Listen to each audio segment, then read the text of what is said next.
It's been a while since we've been on this one platform known as X. It's time to bring it on back with the Commanders Gridiron Report.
For real, we don't know how to act. Yeah, I'm pointing out facts. If I point a finger, that's point of attack.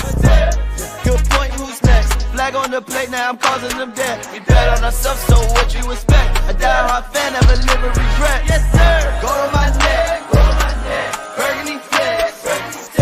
Who wants the smoke? We bringing it home. Be my guest. Look how we step. Who we got next? Step on the right, step on the left. Who do we rep? Commanders. Where's my soldiers? Right side. Commanders. Where's my soldiers? Left side. Commanders. Where's my soldiers? Right in the middle. Commanders. Where's my soldiers? High off the way that this sound, they turn up as soon as they feet the ground. I am not playing around. I hit them, I bet that they feeling me now. Welcome, one and all across the nation and around the world. I welcome you all to episode 43 of the Commanders Gridiron Report. We are here on January 24th, 2025. I'm your host, representing that Detroit Lions blue. Oh yeah, as we got to celebrate America's finest. And I've even got the headband on to show you it is America's weekend. No, we're not talking about that one team that claims they're America's football team. This has been yet another Beating a Dead Horse presentation. No, we are not talking about them today. We are talking about a team that has risen from the ashes, a team that has a name that I don't like. And I have been on the record by saying that several times. And you may hear me say it more than just that time I just said it just a second ago throughout this program tonight because I am heated up. I got some things I got to say. I've been waiting all week to have this show. Got my 40-plus hours in at the full-time job. Got to go back here after this show later tonight for some OT. But that is not for this show right here and now. Right here and now, our time is to talk about our team. Our team from the DMV known as the Commanders. This team that absolutely has surprised mother, father in America this year. Yes, you will hear a lot of mother, fathers tonight as we are celebrating a team that has absolutely come out of nowhere to smack some people in the mouth. Smacking people in the mouth is what this team has done this year. And I gotta say, I myself, I've been surprised. This is episode 43 of the Commanders Gridiron Report. This is the first time you have ever tuned in. Thank you for tuning in. Please click that like, share, and subscribe button whether you're watching right now on X or on YouTube. Because StreamYard's prices went up. Can't afford to go to that $88 a month streaming service to where it has 8 different streaming. So right now you only get YouTube and X. But for those of you watching right now between those platforms, I greatly mother, father, and appreciate it because we're going to get on track about talking about Commanders football tonight. We got to talk about the Commanders beating the number 1 seeded Detroit Lions at home this past weekend. We got to talk about them heading to their first NFC title game in 33 years here on this January 24th, 2025 edition of the Commanders Gridiron Report. Now, looking at this show for what it is. We've covered the lows of the 2023 season, covered the highs of the 2024 season, and now we are at this point that if you would have asked me several months ago, would the Commanders be in the NFC Championship game, I would have told you if somebody answered that question, yes, they would have to be drug tested for smoking crack cocaine. Okay? Now look at where we're at. Commanders team is in the NFC Championship game, ladies and gentlemen. I was absolutely wrong. I did say in that clip that's in the reel section of Sertoba Media on YouTube or on TikTok, whether it's YouTube or TikTok, it did get a decent amount of views on it between both platforms. When I said the following: if you think the Commanders are going to the Super Bowl this year, you were smoking crack. Well, I guess those of you out there who do or don't and said that, I do apologize, because they are one game away from making it to the Super Bowl. Now, there's potential they lose the game this upcoming weekend, and my prediction was true, that they weren't going to get to the Super Bowl. But the way this team has played, they deserve to go. And I'm going to break that down throughout 6 different segments tonight on the Commanders Gridiron Report, brought to you by Sertoba Media, where the struggle is real to be awesome. With that being said, let's go ahead and take it on into our first segment, that being the 1st and 10. They are the Washington Commanders. New name, new marks, new uniform. Soldiers, are we ready for Operation Burgundy? 1st and 10, we got to talk about the Commanders upsetting the top-seeded Detroit Lions and heading to their first NFC title game in 33 years, beating the Detroit Lions 45-31 in Detroit in front of their fans. The blue was all over the streets. The fans were spending $800+ per ticket, as tickets were listed at $800 and some dollars. And their fans overpaid for tickets to watch their team get absolutely demotherfathering destroyed, is what happened in Ford Field, because there was a video that surfaced as well of a Detroit Lions fan who had played a parlay and had bet that month's mortgage payment on that parlay. And he lost because the Detroit Lions took a big fat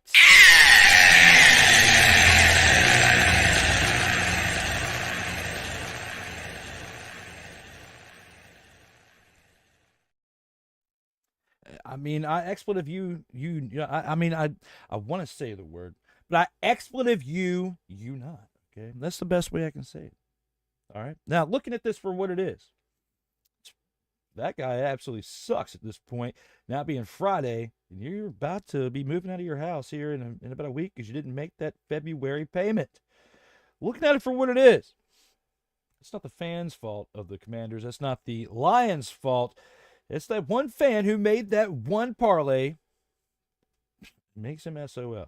Now back to football. When it comes to this, the Commanders upsetting Detroit Lions 45-31. There's a lot of statistics that we can break down, a lot of scoring that we can break down, especially the most historic scoring quarter of all time, which was in the second quarter between both of these teams. With that, we got to look into the Burgundy Flex review. But for the 1st and 10, though, we got to take a look again at this score. The Commanders coming in here, we talked about it last week. They won the game 23-20 in the wild card game over Tampa Bay in their house. Then, that was the number 3 seeded Tampa Bay that they beat. Let's go to Detroit, to the number 1 seed, and smack them around a little bit.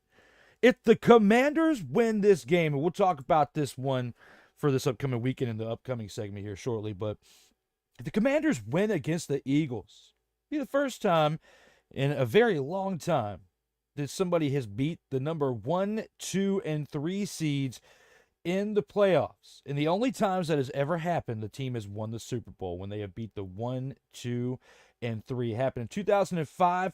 Pittsburgh Steelers and second-year quarterback Big Ben Roethlisberger won the Super Bowl.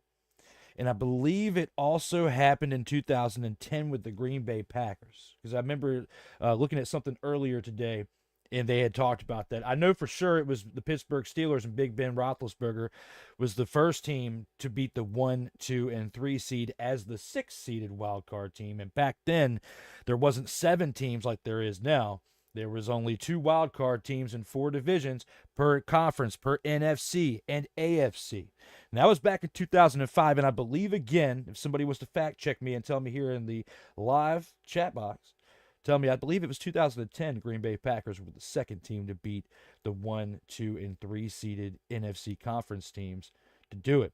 So the Steelers did it for the AFC. The Packers, I believe, were the ones that did it in 2010 for the NFC. The Commanders have a chance to do that. And they have been writing history this year with all of these comeback wins in less than 2 minutes to go in the fourth quarter or in the game altogether. As a rookie, no rookie has ever done this. Me wearing Terry McLaurin's jersey of the Commanders that I got just before going to that Chicago Bears Week 8 matchup in Northwest Stadium and watching that Hail Mary take place on the 10-yard line. That's where I was sitting with my man Paul Kelly, and that was a great, great game to watch. And because this episode is going to be a special one, because you don't know if this is it or not, I've been doing this for the past couple weeks. I'm going to keep it going with how I end the show, paying homage to what we witnessed during the regular season. Because even though this is not the regular season, Commanders fans, your team has made it to the Final Four of the NFL as far as the playoffs. It went from having a number 2 overall pick to potentially picking between picks 29 and 32. All right. That is a drastic turnaround as we see Detroit Blue tonight. All right. Well, we've been seeing it all week. Actually, we probably only saw it just after that one day, but I'm bringing it back. America wants to see the Commanders in the Super Bowl. I've got some mixed feelings about it, and I'm going to break that down as we go throughout the rest of this episode. And I don't think that Sick Diggy will be surprised by what I have to say later on, even though to some of you, you're going to be shocked as to what I'm going to say with upcoming predictions. Speaking of him, he is here. There definitely will not be any Bob Dylan shenanigans up in here, but there's always a possibility for Jacob Dylan antics. Okay? All right. Jacob Dylan antics. Well, again, Sick, we are acknowledging America, as you were seeing. We're acknowledging for what America wants tonight with the headband. And we are seeing Detroit Blue with the shades. That's why the shades are on. Okay? That's why the shades are on. Now, when it comes to this, you also have to say the Commanders kept it late in their playoff game with the Buccaneers. They had to make a statement against the Lions. They did. They made a statement, a big one. We're going to break that down here shortly with the Burgundy Flex review. But the statement that I'm going to make here in a little bit is going to shock some of you out there. I don't think it'll shock Sick Diggy, as he has been around for the majority of these episodes, just about all of them, whether they are live or syndicated. He's been here. He knows. He knows what's going on. But with that being said, we're going to take this on into this next segment, that being the Burgundy Flex review, where we're going to actually review the past game, get it on over with, and then we can look forward to the matchup that we have this upcoming weekend. Go to my neck, Burgundy Flex. Who wants the smoke? We bringing it home. Be my guest.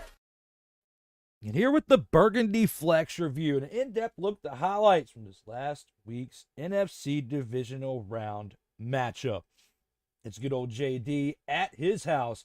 He wasn't in his house, but this is still part of the Burgundy Flex review where we take a look back at what was in store from this past week. And, there were people out there talking a lot of smack this past week, and I don't know if I sent this to Sick or not. I think I did, and this is going to be the first time ever that I've sent a message while being live on the stream, because I got to make sure that Sick has seen this.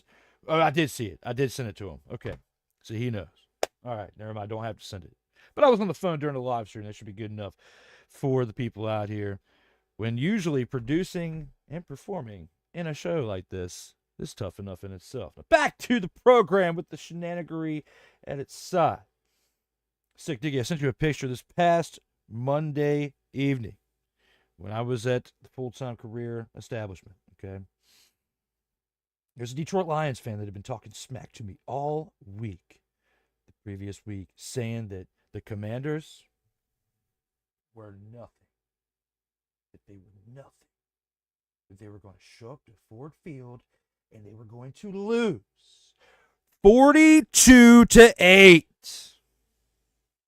Apparently, they were only good enough to get the 2-point conversion, but they weren't good enough to lay the smack it down on the Detroit Lions. Now, to my man Hawk, who dropped the people's elbow in the house of the Detroit Lions. Good old JD did. Good old Jaden Daniels. This kid showed up to Ford Field, absolutely destroyed the defense of the Lions. Now, we have to give the Lions the credit. All right, we have to give them credit where it's due.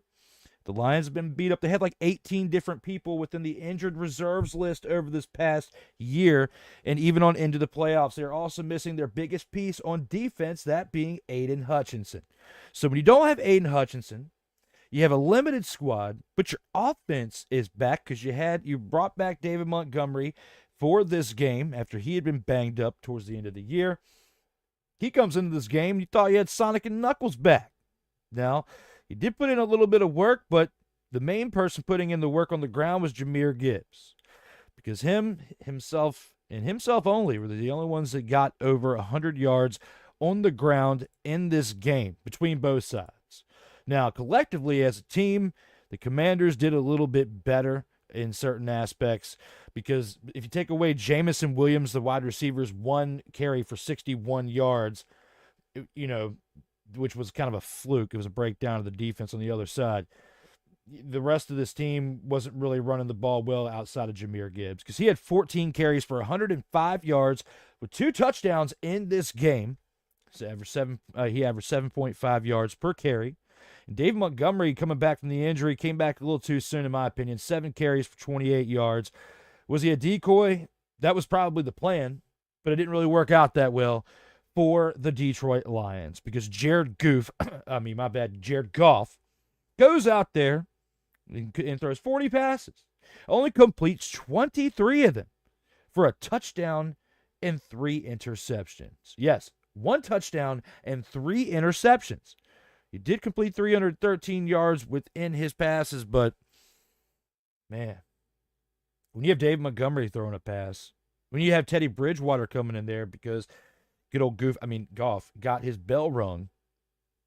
Teddy Bridgewater was perfect. 1 of 1. You should have left Teddy Bridgewater out there for a little bit longer. That being you, the Detroit Lions. You brought him out of coaching, out of teaching school, and bring him in there. He could have done a little bit more than what Jared Goff did on this day. That's just my opinion. I could be wrong, but Jahmyr Gibbs is getting it done, but the pure absence of the fact that Montgomery could only muster up 4 yards per carry, even though that's not horrible. The fact that they didn't really get their ground game going, because when you look at it collectively, they only had 23 carries on the day. When you look on the other side with the Commanders, they had more established runs throughout not only their 3 running backs running the ball, but Jaden Daniels also ran the ball 16 times as well, putting up 51 yards on the ground. He did not have any rushing touchdowns, but those were up to the legs of Brian Robinson Jr., who had 15 carries for 77 yards, 5.1 yards per carry with 2 touchdowns. He was definitely carrying the load, but between Brian Robinson Jr. and Jaden Daniels, 2 of them combined for 31 carries. Look at the other side with the Lions. Their entire team only had 23 carries total, and we haven't even gotten to Austin Eckler, Jeremy McNichols, and Marcus Mariota yet. When you add them in there, this entire team had 42 carries on the day. They established the run. They not only did that, but they controlled the clock in this game, because the Commanders had 33 minutes and 59 seconds. You might as well just say 34 minutes of time, in comparison to the 26 minutes and 1 second, we'll just say 26, for the Detroit Lions. Now, turnovers absolutely crushed the Lions in this game. If Jared Goff doesn't throw those interceptions, and those 3 is what he threw, and the Jamison Williams throwing that on that trick play into like triple coverage, when anybody, even Somebody retired 20 years ago, stepping in for one play, wouldn't have thrown that pass to triple coverage like that.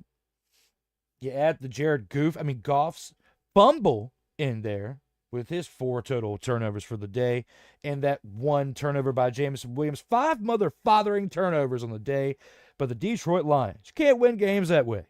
Absolutely no way. My man Hawk is over here, very upset as I'm wearing the Detroit blue, representing America for what they want in the Super Bowl. Sitting over here upset Hawk is because his team, the number 1 seeded team, with all of this hype, showing the blue and the silver all over the city, all at night, lighting the city up, getting you all excited because you're the number 1 seeded team, and you should be. You won 15 games this year.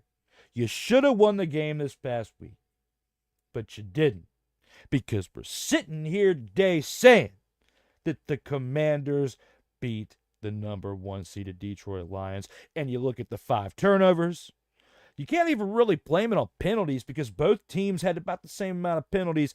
The Lions had 5 penalties for 30 yards, and the Commanders had 4 for 25. So they were about the same on penalties. That 1 penalty that was extra by the Lions didn't really make a mother-fathering difference, okay?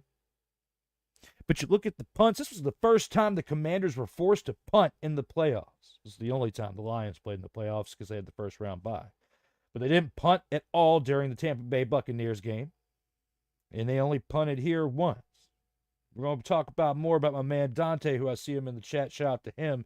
We'll get to the comments here in a minute, but shout out to Dante because I got a lot to say about the Eagles game, and I think he's going to like what I have to say.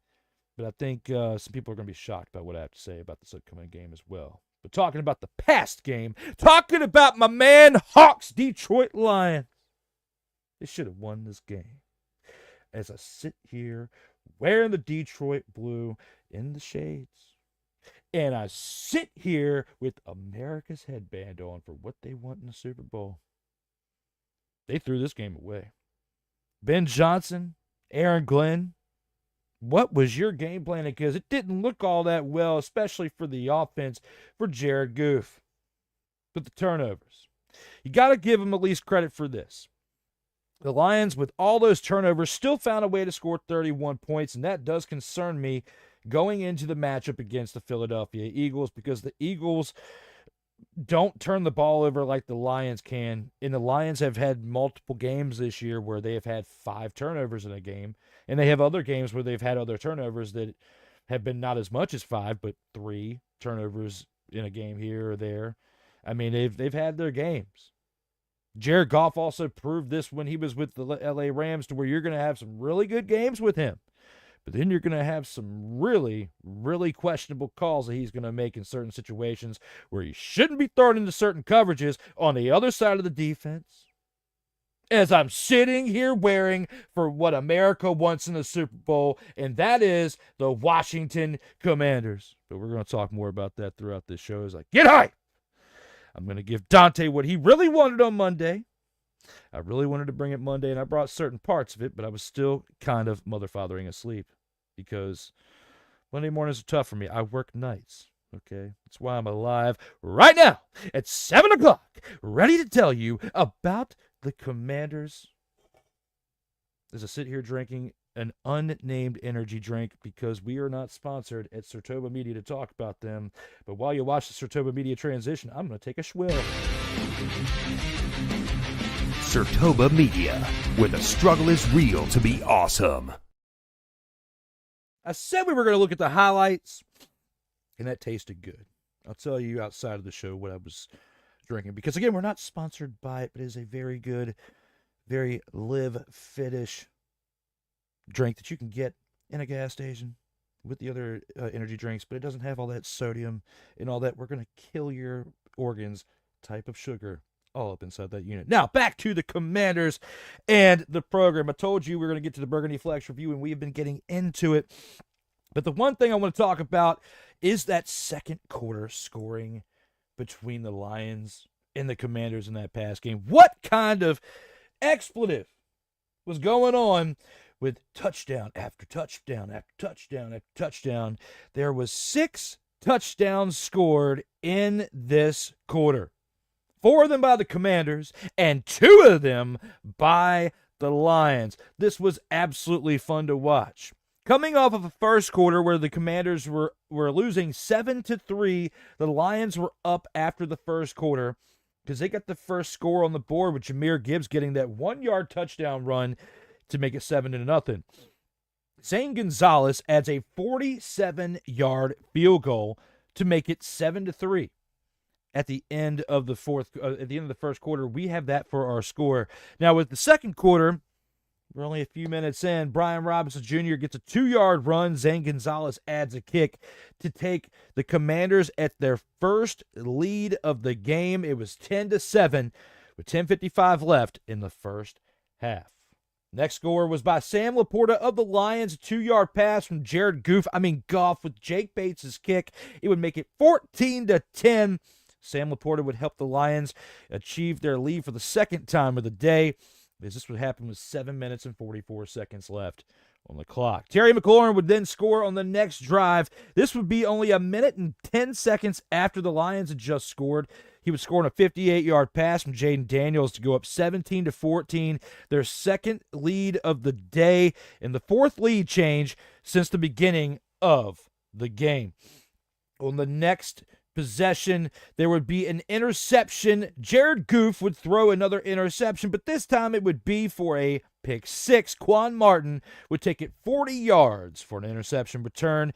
The Commanders would go up 24-14, and at this point with this lead, they would not look back. They would not lose the lead for the remainder of the game, but the scoring would continue throughout the second quarter as the Lions would score on their next possession, a 61-yard rushing play. The one by Jamison Williams I was talking about earlier that was a fluke. It would bring them within 3 points. The Commanders would be up 24-21. And again, though, this would be the closest that they would get for the first of 2 times within this game of coming back but fall short, because Zach Ertz would then score with 1 minute and 46 seconds left for the Commanders in the first half.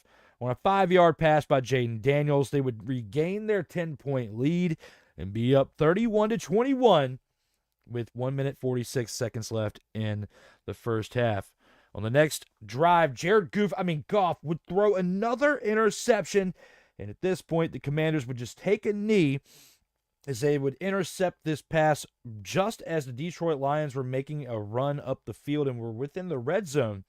But they would throw an interception to Mikey Sainristil, the first of 2 on the day, and this would take this down to the first half. At halftime, they would come back out, and in the third quarter, it'd be a little slow as only there would be 1 score in the third quarter after that historic second quarter. Jahmyr Gibbs take an 8-yard run in for the Detroit Lions. This would be the last time that the Lions would get within 3 points of trying to regain the lead, but the third quarter would only have that score throughout that time, as that would be the score at the end of it of 31-28 going into the fourth quarter.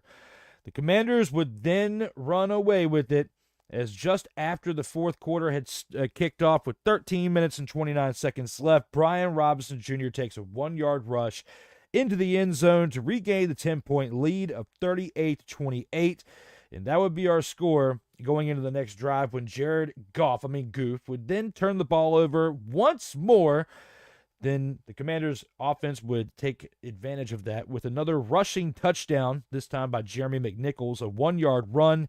The Commanders would be up 45-28, a 17-point lead with 7 minutes and 31 seconds left in this game. The Commanders, to kind of ease the swelling a little bit, would on the next drive be able to at least muster up a 28-yard field goal by Jake Bates.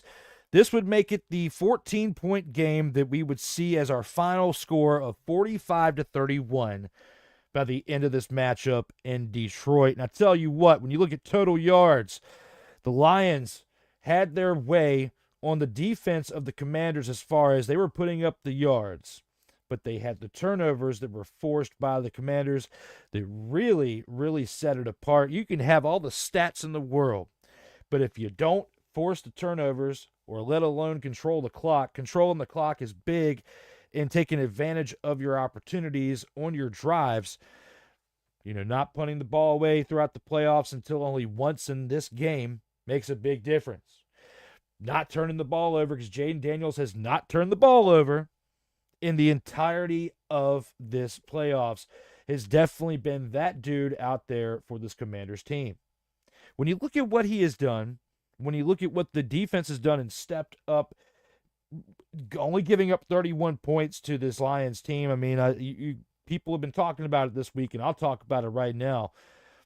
I had the Lions beating the Commanders this past week, but said there was a good chance and to not be shocked if the Commanders find a way to win. I did not think they would win by 14 points, and I did not think they'd have a 17-point lead at them at one point either. However, when you look at it for what it is, you can't be surprised because of what the Commanders have been able to evolve themselves into as the year has gone on. Yes, you can see breakdowns in certain areas that we have covered throughout this show and other people have done on their platforms as well. You can look at certain areas of this team and say they need to make an adjustment here, swap out a few pieces here, do something with one part there. There's a lot of different arguments that you can make for this team.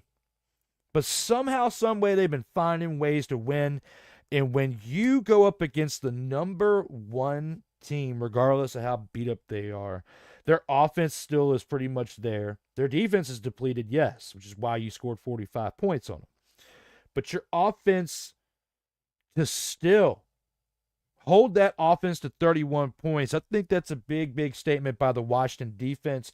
Not to take away anything about what the Lions did and accomplished this year, but I said it before on Total Football Talk.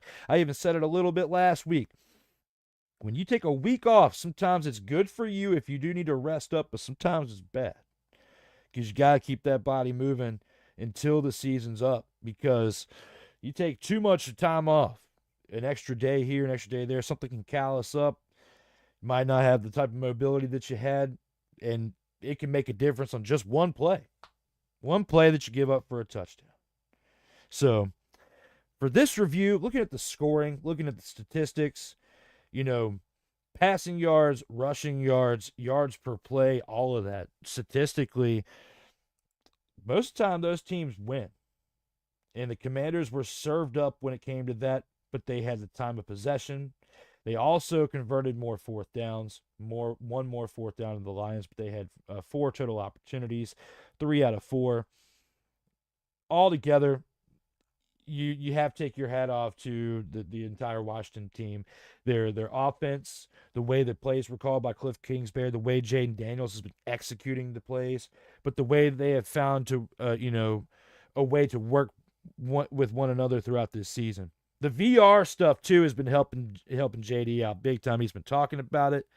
And whatever helps you out with preparation to help you advance to the level that you want to be at, you can tell how Jaden Daniels is playing, that he wants to be the next GOAT we're in discussion. Where we're a very, very long ways away from talking about that, though. Greatest rookie ever? Yeah, we could talk about that.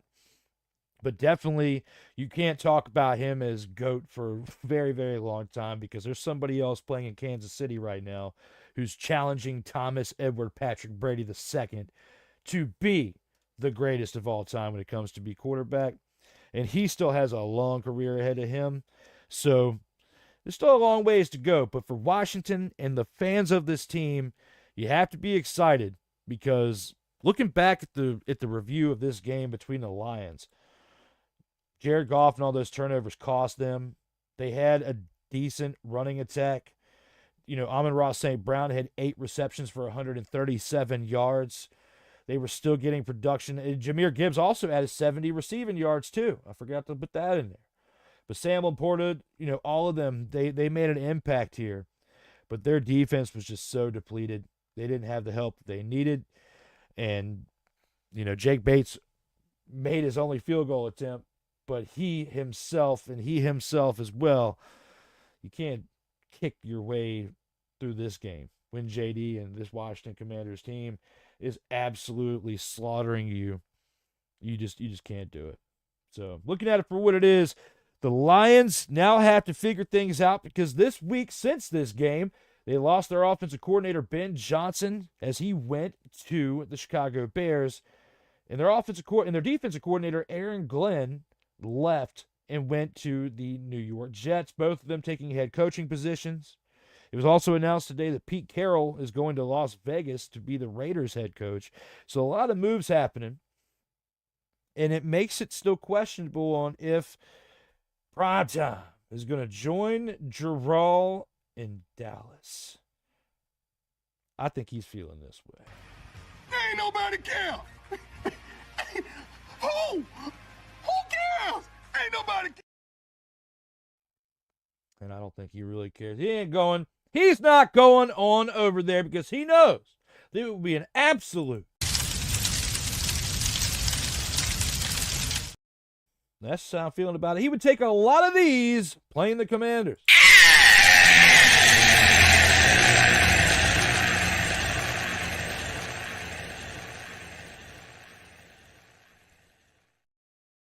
So all that being said, we got a bunch of comments we got to acknowledge out here as Sick Dickie's been lighting it up. And my man Dante is here as well. Got to acknowledge you guys out here in the chat. Let's see what you guys got going on out here. He says, correct. Regarding the Packers in the 2010 playoffs, I was right. The last time that a number 6 seeded team beat the 1, 2, and 3, made it to the Super Bowl, of course, when you beat them in that way, was the 2005 Steelers and the 2010 Green Bay Packers. So I was right with that. They beat the number 3 Eagles, number 1 Falcons, and the number 2 Bears en route to Super Bowl 45, as they did. Good job, Sick. I appreciate that. And he said, and in that order. Awesome. When it comes to the next one, he says, the Lions fans were feeling confident for a reason throughout the regular season, especially how the Commanders have been playing leading up to the game. I mean, yes. I mean, their defense ranked 18th. Ranked 18th overall. I think the Commanders' defense also was like 30th. I can't remember the exact number, 30th against the run, but 18th overall. It's definitely the lowest seeded team to make it to the conference championship in a very long time, if not ever. I can't remember the last time a defense that was ranked this low got there because the offense carried them. And who would have thought? Those of you who've been watching this Commanders team for quite some time would think that this team would actually be carried by their offense. It's wild. It's absolutely wild to think about that on this day, because their defense has been their strong suit during their years of, mediocrity and dismal play, however you want to say it. But now they have a good offense, and it's even better than what we saw in 2012 with that magical season before it all fell apart. So I'm loving what I'm seeing. And again, if you are just now tuning in, subscribe now and never miss out on new content, whether you're watching this on Surtoba Media or Team MBS Media. As always, remember, when it comes to Surtoba Media, Surtoba Media, where the struggle is real to be awesome. and if it's your first time, subscribe now and never miss out on new content. Now, back to the comments. That killer instinct came in when the Commanders needed. They really took it to the Lions that night. JD5 and that killer instinct that kid has, he absolutely has been crushing it. You got to give him the credit where it's due. He's absolutely been the difference maker on the offense because he's been making the plays. I think everything collectively between like the culture with Dan Quinn, Cliff Kingsbury, what they've started up there with the management, Adam Peters, and with the ownership, it's trickling down, man. It's a beautiful thing to watch. In my lifetime, I've witnessed it when I was born, of course, and then in 87 when they won the following year in 88, and I was one. It was the 87 season, but they won in 88 as far as January of 88. And I just turned 1. But in 92, I just turned 5, and they won a Super Bowl. And I don't remember it. I've watched it on NFL films. Being 5 years old and your team was last in the Super Bowl. This is 33 years later. I'm 38. Looking at this, it's absolutely amazing to at least have this team in the NFC Championship. It's different, of course. The name's different. Certain things of it are different. It doesn't feel the same in certain aspects, but in some ways it feels better. I still have my concerns, which I'm going to talk about here in a little bit, but when it comes to this team having the killer instinct at the right time and when they needed it, like Sick Diggy said, they really took it to the Lions that night. Especially in the second, and especially in the second and fourth quarters, they did. The second one, especially with the high-scoring contest of six different scores that took place between the Lions and the Commanders. When the Commanders need it, absolutely. Dante, my man, is in the house as well. What is up to you as well there, sir? What's good at Dante Hill, and how are you doing? What's good? I'm good, just going to the Super Bowl, and I'm going to bring this back up in a little bit. This one comment. I have a response to that, but it's not the right time for me to respond to it. Just hold that in your pocket. I'm going to bring it back before the end of the show, I promise. Both teams were kind of finding their rhythm in the first quarter. In the second quarter, it was all business. Yes, the Commanders were definitely trying to find their rhythm. I think what you said here, you could argue that with the third quarter as well, because the Commanders didn't really have any rhythm in the third quarter until the end of it, when they were finally making their push down the field, and they scored, at the beginning of the fourth quarter with Brian Robinson Jr.'s 1-yard run. Looking at that being his second touchdown of the day, but throughout the third quarter, they were having issues finding their way into the end zone. So I would agree with that, especially for the first quarter, but I would have to add that in for the third quarter as well. Dante says Washington's defense is bad. Let's be clear. They're bad. But it's better than going to Detroit after Detroit beat the Commanders, but with Washington winning it really on Hurts to have a great game. It's really on Hurts to have a great game, yes. I would agree with that. But Hurts he got banged up with that knee the last week. He got hurt in that game against the Rams. So this is what I have as far as a concern for this game. All right. Hurts is not going to be as mobile because he got banged up in this past game, Dante. That's going to be the first thing I'm concerned about if I were an Eagles fan like yourself. I would be concerned with Hurts not being able to be as mobile because of the impact that he took. That snow, that hard, cold ground that he took hits on. Yeah, he had that one good 70-yard rush this past week, but you got to put the factor in there that the hits add up. And JD's taken a couple, but he's been smart with how he's ran this year and has slid. Ever since he got the little rib injury that he got right before the Hail Mary game, I believe it was like week 7. It was just before the Hail Mary game because I was concerned it was going to be Marcus Mariota playing and the team wouldn't be playing that well against the Bears. And I specifically went to the Bears game in Northwest Stadium because I wanted to see the number 1 and number 2 overall pick. And that was a good game to watch. But going back to this, Washington's defense, yeah, it's bad. But when it comes to it's on Hurts to have a great game, it is. But I think he's going to have a great game from the pocket. It's not going to happen with his legs unless the knee injury wasn't as bad as what people thought it was.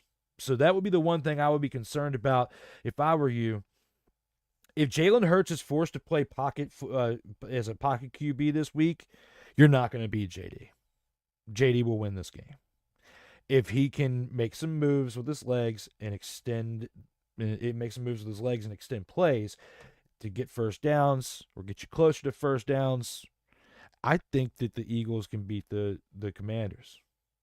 There's some things some Philly fans have told me this week that I'm going to talk about here in an upcoming segment.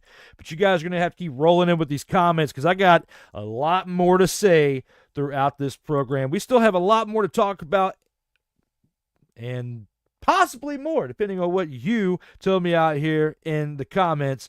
But with all that being said, we got one of 2 commercial breaks coming up. We got to take our first quick one. I'll see you back here in about 2 minutes. As when we come back, we got to talk about our MVPs from this past week with the Soldiers of the Week and the Showstopper, along with the Opponent of the Week and the Final Drive. All that and more on this edition of the Commanders Gridiron Report. Commanders, where my soldiers, right side, right side. Commanders. Commanders, where's my soldiers? Left side, left side. Whether it's news, the largest egg producer finds bird flu in chickens at a Texas plant, weather, devastating tornadoes rip through the heart of the United States, inspiration, a breast cancer survivor completed the journey of chemotherapy, and now begins a future one of matrimony, or sports. Michael Jordan is shown on a photo with Diddy. LeBron James has a video extolling the virtues of a Diddy party. This has been yet another Beating a Dead Horse presentation. We got you covered. BS3 Network, in association with Comey Media Incorporated, proudly present The Morning Shift with Cole Johnson.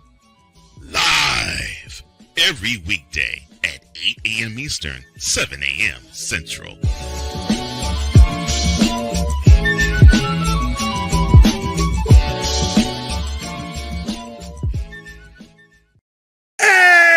Ladies and gentlemen, hey, look, hey, stop playing games. Y'all already know. Go ahead and toss him some Willie Bucks. Ain't nobody playing around. Hey, $ D Willie 87. Go ahead, hit him up on the Cash App, and go ahead and give him some Willie Bucks. Look at Drew looking stoic, ladies and gentlemen, stoic on that $10 bill. So go ahead, slide my man over some Willie Bucks, and we good. That's all I'm saying. We good. How about some Willie Bucks? Sertoba Media, where the struggle is real to be awesome. Drew Willingham. In this case, yeah, you put the blame on Kyle Shanahan for apparently not preparing the team enough for the overtime rules, supposedly. Cole Johnson. Peyton was considered the winner, and he was the darling of all darlings for Gerald. With a special appearance by Tyrone Alizé McDummy. Ain't nobody calling me. Text. Delete. Join these two football enthusiasts as they give you Total Football Talk. Live every Monday at 11 a.m. Eastern, 10 a.m. Central on the Sertoba Media and the Comey Media YouTube channels.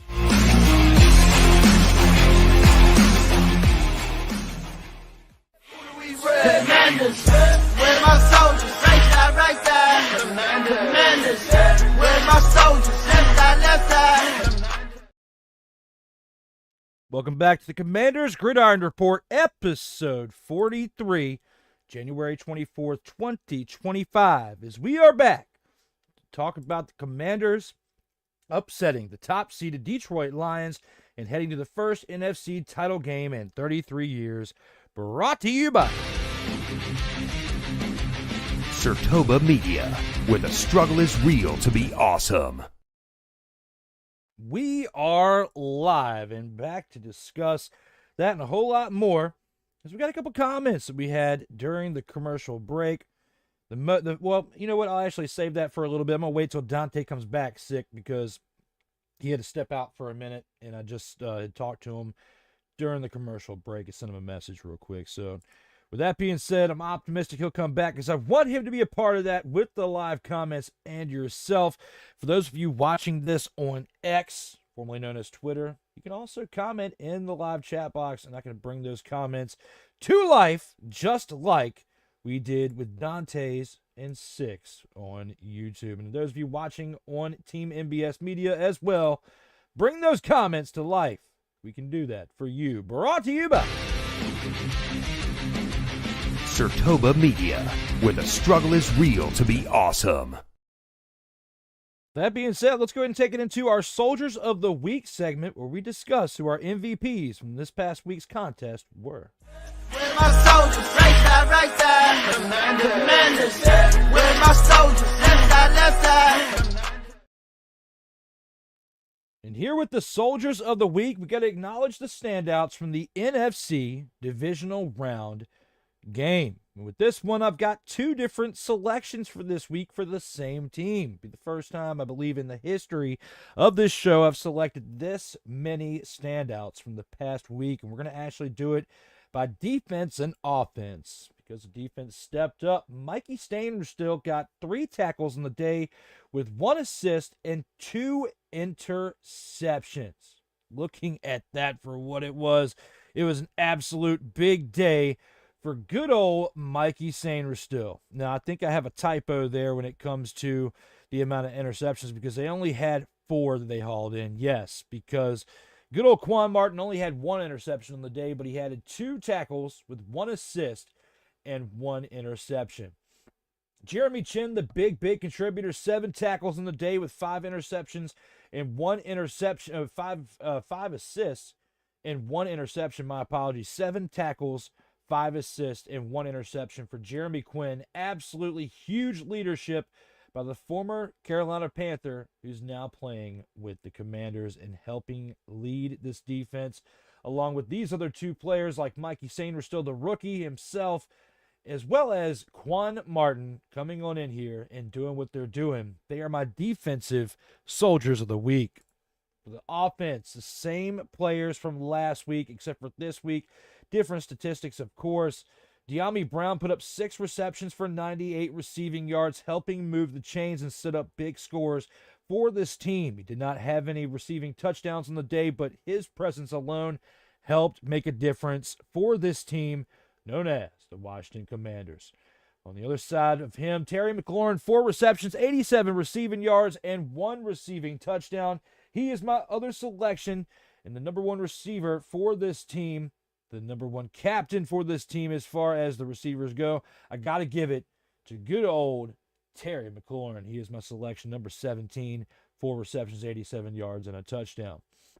My number 1 selection on the day for this team, though, again, the rookie himself, who's been making big waves throughout this year and contributing big numbers to these big wins they have had, and especially now 2 consecutive wins in the playoffs. 22 of 31 on the day for completions out of attempts, 299 passing yards, 2 passing touchdowns, 16 carries on the ground with 51 total rushing yards. This kid has absolutely been making big things happen for this team. As a rookie, he has been the leader that has gotten them to this point for the offense. And then you've got arguably Bobby Wagner and, and company over there on the defense with Jeremy Chin and Frankie Louvu helping him out. But offensively, it's Jaden Daniels, it's Terry McLaurin, and De'Ami Brown is my selections for the Soldiers of the Week. And defensively, again, Mikey Sainristil, the rookie, Jeremy Chin, and you've got Quan Martin as well. 2 rookies being selected between offense and defense, Daniels and Sainristil. Michigan and LSU, these 2 teams being represented by these 2 players for the Washington Commanders. This has been absolutely beautiful to watch, and this has been a great edition of the Soldiers of the Week. If you have any other selections that you would have made, let me know here in the comments. But these are my 6 players for Soldiers of the Week this week on this show, brought to you by Sertoba Media, where the struggle is real to be awesome. With all that being said, let's go ahead and take it into the showstopper, discuss a little bit more about this Commanders team before we take it on into the comments section once again. High off the way that this sound, they turn up as soon as they feet hit the ground. I am not playing around, I hit them, I bet that they feeling me now. Showstopper says, what adjustments can they make to improve from the NFC Divisional Round Win? Well, the biggest thing that we have talked about throughout this year is the defense's ability to contain the run. The big adjustments they got to make this week is being able to contain Saquon Barkley, who's put up nearly 300 combined rushing yards in 2 games that he has played against you this year, between the one in Philly and the one at your house at Northwest Stadium. Commanders have to find a way to contain him.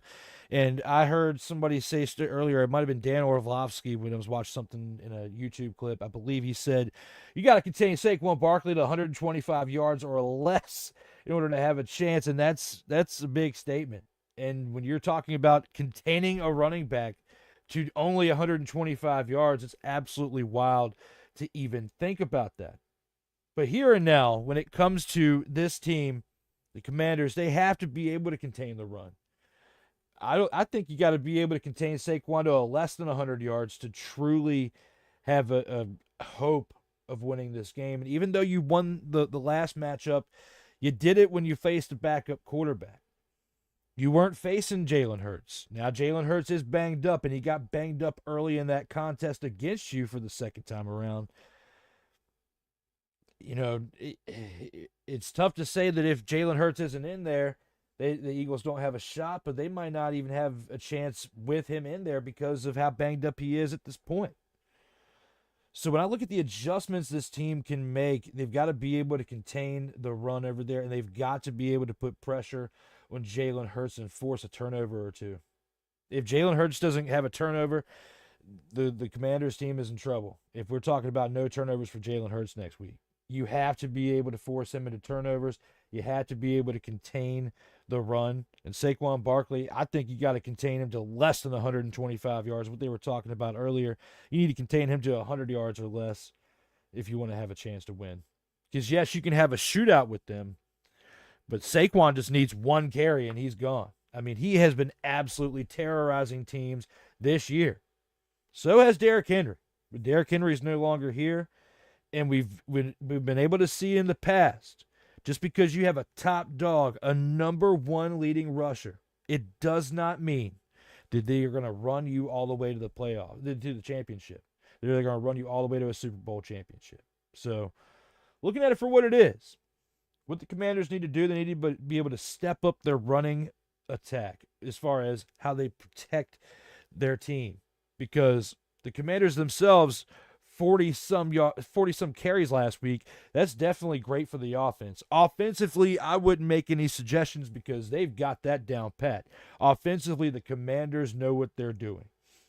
It's the defense that concerns me in certain areas where they do pretty good against the pass. They do pretty exceptional against the pass. It's the run that I'm concerned with. And over the past couple games, they've been improving. They've been finding that formula, and it's within the preparation. And I think it's because of the leadership that they have in the locker room that's been helping them get over the hump. It's not necessarily the greatest talent out there, but they're clicking at the right time. Or people were sleeping on them for too long because of what Bobby Wagner and company have been doing for this team. Give them credit where it's due. Give them their kudos now. So many people were hating on this team for so long. And I am one who has the tattoo of the old team, okay? The old representative. It does not have the name, just has the logo, which I hope they honor it at some point by bringing it back, okay? You can call them the Washington Chippewas all you want to. But I think you got to find a way to incorporate everything. You can still honor the Commanders somehow if they win the Super Bowl this year. But I still believe that the Commanders name that still has a stained part from Dan Snyder is what he named the team. You need to find a way. Chippewas or something. Honor a tribe. Give it a real tribe's name. And go back to bringing the logo so those of us out here can be happy with what we've got out here from previous representation. Now, I gave you a little bit of shenanigery, a little bit of fun times. All you can do in this moment with a comment is say this. Acknowledge me. Drop a comment down below, and I will show it within this show. All right? So we can have a little bit of fun out here in these streams. English, motherfucker, do you speak it? Let me talk to you. And I'm talking to you with this. You got to make these adjustments that I talked about so that way you don't take the...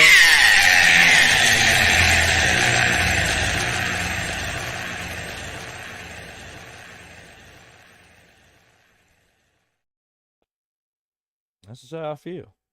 Let's get ready to rumble! As we go to Philly. With all that being said, got a couple comments out here that we have to acknowledge. My man Corey is here with us in the show. Throwing it out there, and I'm going to throw this out there for my man Corey Man right here as we're celebrating what America wants with the headband. We're seeing Detroit blue. And we're celebrating what America wants. America wants the Commanders in the Super Bowl. Do I want them in the Super Bowl? I will tell you here shortly. Because unfortunately, we do have one more commercial break we have to get to. All right. I have to stand up and stretch. I have to move it around. But I also got to get some plugs in before we get on out of here. But we're not there yet because Sick Diggy says Daniels has been making smart decisions with the ball. He absolutely has. There's so many people out there that finally are giving him his flowers and finally saying this for Jayden Daniels. Acknowledge me. You have to. And there's also some people out there that just... You can't handle the truth. And I'm sorry you feel that way, and I'm sorry that your team is probably this right now.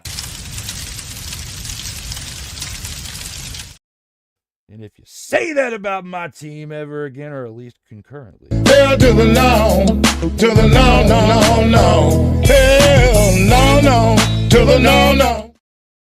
Shout out to all of you out there who have still stayed loyal and been part of the ride this entire time. Yippee-ki-yay, motherfucker. Because somebody out there with a tattoo like myself, we ride or die with the team, even if they change their team's name to a shit-tastic name. Stop it. Get some help. And that's what we have to do with this name out here still, and I'll talk about that in a little bit. Because regardless of all that, Daniels has been making smart decisions with the ball, which makes it even more arguable that we have to have a team name that makes sense. Talk about that again because still America with the headband wants the Commanders in the Super Bowl. Oh, my brother, testify. I'm going to play this clip next week so many times if they win this game Saturday night. You like that? You like that? And to those of you who are just now tuning in, I got this for you. What's that? And a little bit of this.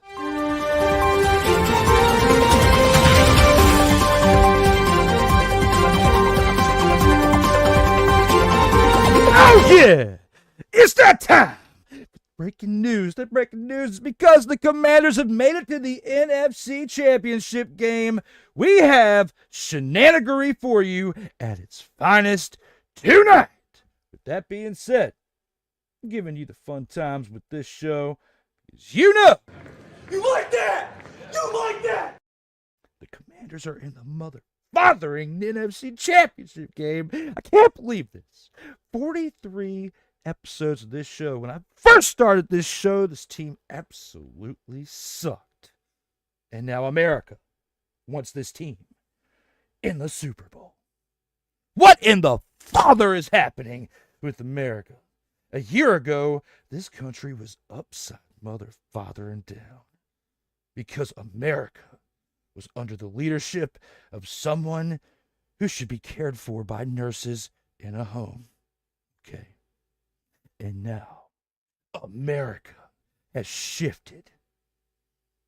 And America has the Commanders of D.C. in the NFC Mother, Father, and Championship Game. I have got so much to say about this. You have no idea. And it's coming after this upcoming commercial break. I got to take this last commercial break. But when we come back, this Commanders team has made it this far. And my man, Corey Man, is still here rocking and rolling and says Jayden Daniels is him. He absolutely is. And so is the show, The Grind. Make sure you mother fathers are watching this show every Saturday, 4 o'clock p.m. Eastern Time. Watch my man, Corey Man, on The Grind, talking wrestling every single Saturday, 4 o'clock. And we got some reels out there that I'm improving on getting out to you. And the views have been doing pretty good, but I gotta take this second. All right, we are live. We are fathering live right now.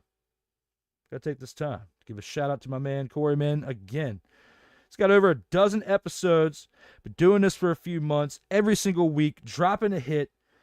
We're getting bigger. We're getting better out here in these streams because of my man Corey Man. And we've got these clips to show for it. The reels. It's proof of the pudding. What is also proof in the pudding is Jayden Daniels is him as he said it right here. He has been absolutely crushing it this year. He is absolutely the rookie of the year regardless, and the votes were put in before these past 2 games.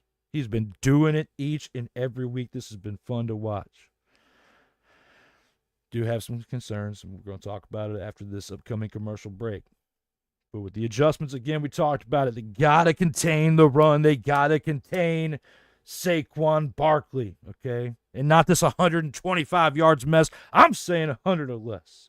I would say I would rather see him have less than triple digits, like 91. 91 yards, Saquon. That's what I feel like you're going to get. Last week I said on Total Football Talk, extra.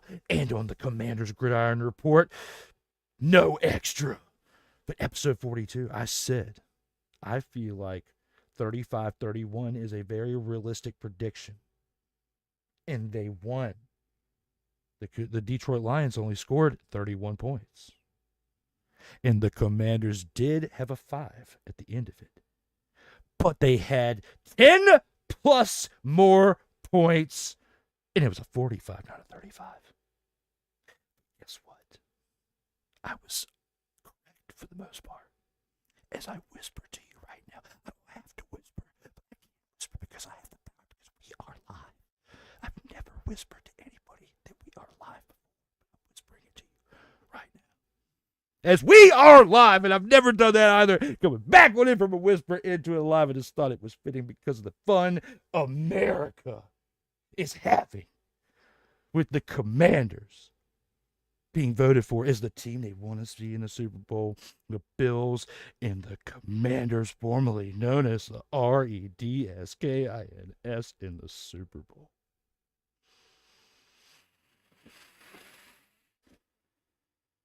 I had to digest it for a second. I don't know why I'm back into whispering again, but I thought it would be funny to do it again. It's America. America wants the Commanders in the Super Bowl. Ryan McCarthy is also in the house as the Commanders are voted as the team everybody wants to see because they don't want to see the Eagles in the Super Bowl again.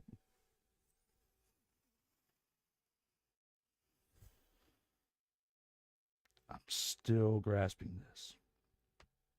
Welcome to the program, Ryan McCarthy. Welcome.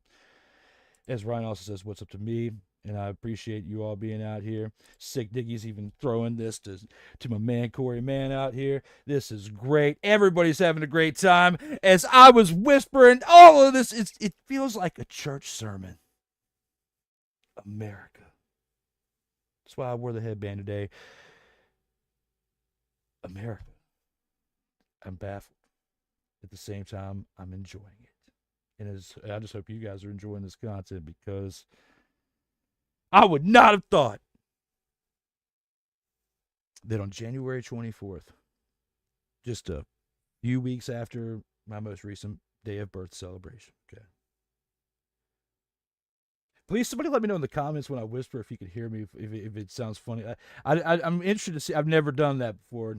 It's like impromptu acting or something. If you could hear me or if it was funny, I don't know how it goes. You're the viewer. You gotta let me know in the comments.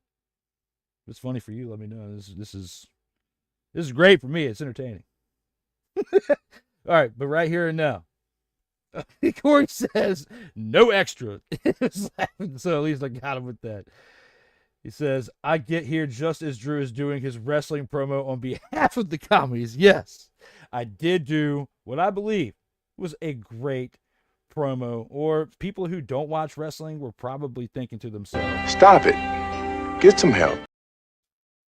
But I'm hoping some of you out there were.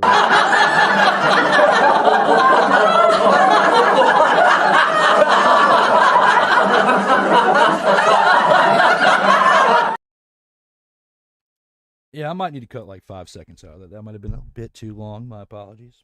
Maybe a good 4 or 5. We'll see. America, for those of you just tuning in, the reason why I'm rocking the headband and the shades today, America wants the Commanders in the Super Bowl. And we're seeing Detroit blue for what we just did. With the upsetting of the number 1 seed and sending that big old.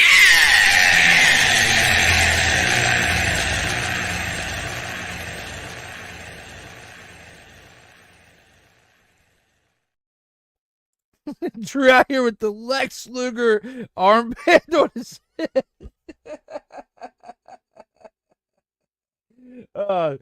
Yeah, his arm was kind of that big back in the day, but that would say my head would be small, and I kind of do have a decent sized noggin. So, I mean, if he had an arm this big, that's either good or bad. That's pretty big. Whispering like Jake the Snake Roberts, dude. That's awesome. Yeah, I'm gonna have to see how these shorts cut out to be. And Corey's loving that Jake the Snake Roberts comment, as well as the laugh you just showed needs some salt and pepper. Whew. Need a little salt and pepper. Yeah, need a little bit. Yeah, need a little sprinkle in there. Might have to do some editing. Might have to find some other clips out there. You know, Ryan, since you're here, I actually tried something. You are one of the few that I have actually talked about, or not talked about, but talked to about streaming live on X. And I'm actually doing that today for the first time. I was like, you know what? I'll try this premium thing, and it was like $11. It's like, I'll try it out for a few weeks to see if it's worth it. We've got like a couple dozen viewers right now. It's cool. But does anybody on yours ever say anything? Like, you know, I appreciate my boys being out here on YouTube and talking and keeping this going. You know, all of you out there that are close watching it through YouTube. But does anybody ever actually comment? Because before we go to our last commercial break, I got to know, as we're here in the review in the comment section, do they ever speak? And this is not like what Gwen Stefani would say back in the day with her "Don't Speak" song. I want you to speak, just like on YouTube. We acknowledge the comment. Does X ever talk? Do they ever talk, or are they just looking?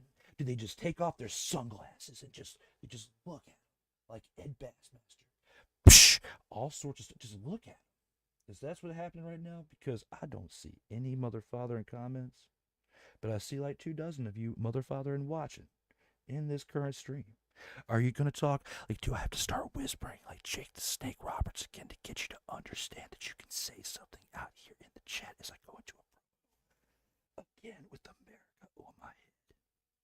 America is here. You can come out here in these streams. That's the Wonder Bread Choir at the grind. Yes, I got that from Snowman in the Morning as the Wonder Bread Choir. Always is something great to watch out here in these streams. We both out here with the Jimmy Neutron knockings, bro. It's cool. Yes, the swole up. The swole up dime pieces. That's because we got a lot of room for a lot of knowledge to share with America. America, because America wants the commies to win the Super Bowl. Holy shnikes. America wants a commie to win. We'll have to talk about that next week if the inevitable happens. We'll talk more about that soon. You look like Macho Man when you took the glasses off. Ooh, yeah. Brought to you by an unnamed energy drink, because we cannot promote it because we do not have a sponsorship with it. But maybe one day. Maybe one day.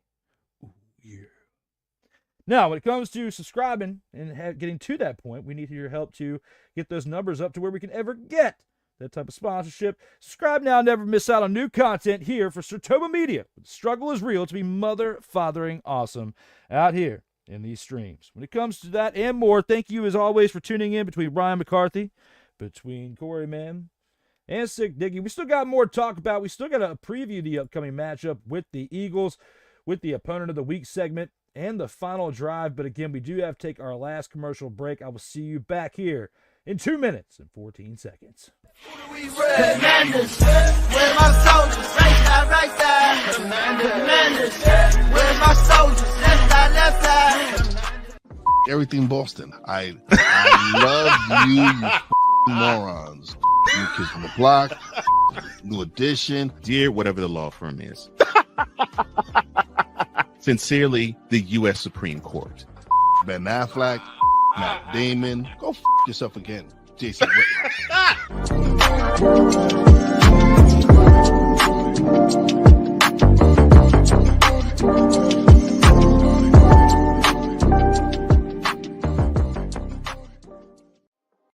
Hey, ladies and gentlemen.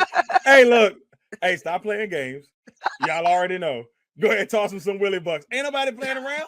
$, D Willie 87. Go ahead, hit him up on the Cash App, and go ahead and give him some Willie the bucks. Look at Drew looking stoic, ladies and gentlemen, stoic on that $10 bill.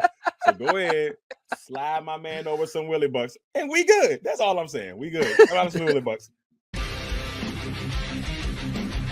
Sertoba Media, where the struggle is real to be awesome. Oh, yes. The tradition, the pageantry, the spectacle, the history, the slut. Wait.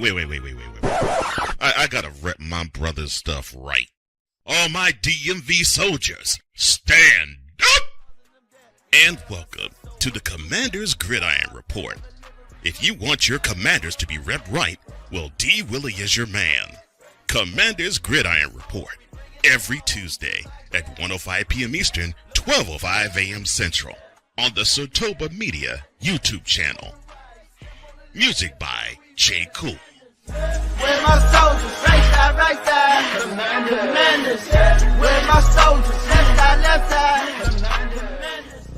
Who do we rep? Commanders. Where my soldiers, right side, Commanders. Where my soldiers, left side. Welcome back to the Commanders Gridiron Report, episode 43, as we are live here on January 24th, 2025. I'm your host, Drew Willingham, as we are back to talk about America's team at this current moment. The Commanders just feel like America's team, hating on the Chiefs, hating on the Eagles. They want to see the Bills and the Commanders in the Super Bowl, and that's a possibility. As we still have two more segments to talk about here, and we got to talk about the game that they would have to get past to get there, and that is the matchup against the Philadelphia Eagles for the opponent of the week. Look how we step. Who we got next? Step on the right, step on the left. Who do we rep?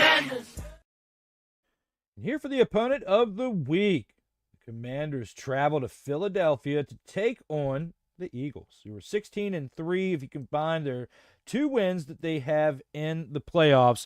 14-3 this past season, 16-3 with the wins in the playoffs. And the Commanders, same thing with those two additional wins, are 14-5, right behind the Eagles for the best of the playoffs, behind the Chiefs in this current model of the wins. When you break them all down and you look at these teams, this NFC Championship Game this Sunday at 3 o'clock p.m. Eastern Time is going to be a good one. It's not going to be a lopsided contest like we saw this past week. Once we got to the second half between the Commanders and the Lions, it's actually going to be a good one. When we look at the opponent of the week between these two teams, I mean, this was big. This is absolutely big for these two teams to be facing off again. They've already faced off twice against each other. They are divisional big-time opponents, rivals since the beginning of football, pretty much, between these two teams being around when Philly came around in those early days. All right, and then of course Dallas coming around in 1960 and everything. You look at these teams that were back there. The Eagles and the Commanders always had some type of special rivalry going, and they get to showcase that this weekend between their third matchup of the year, and they know each other pretty well. They really do. They do know each other really well. And this first game was not as close because Jalen Hurts had his way with the Commanders in this game as they won 26-18, limiting Jaden Daniels to only 191 passing yards, 1 touchdown, and 1 interception. He was decent on the day with still 22 completions out of 32 attempts. And on the ground, he did decent as well, but Brian Robinson Jr. led the way with 16 carries for 63 yards and a touchdown. Jalen Hurts did not have any passing touchdowns, but Saquon Barkley led the way with 146 rushing yards on 26 carries and had 2 touchdowns in the first matchup between the Commanders and the Eagles back on November 14th. It's the second game that people are talking about lately, especially Commanders fans, and I need you to sit back and think about this one a little bit because it's not what you think. It is not going to be quite like this past game, even though the Commanders still won, and they won by a field goal. They won 36-33. You got to take this with a grain of salt, ladies and gentlemen. You really do, because this game right here didn't have Jalen Hurts. He was knocked out early in the game, and you had Kenny Pickett as your leading quarterback in this game. Kenny Pickett, comparison to Jalen Hurts, there's no comparison. He is not of the same caliber. Jalen Hurts started the game, but out of 4 passes, was 1 of 4 for 11 yards. He got knocked out with concussion early in the contest in the first quarter. Kenny Pickett was 14 of 24 in this game for 143 yards and 1 touchdown with 1 interception against the Commanders team. When you also look at this team altogether, he also fumbled the ball as well, so he had an interception and a fumble.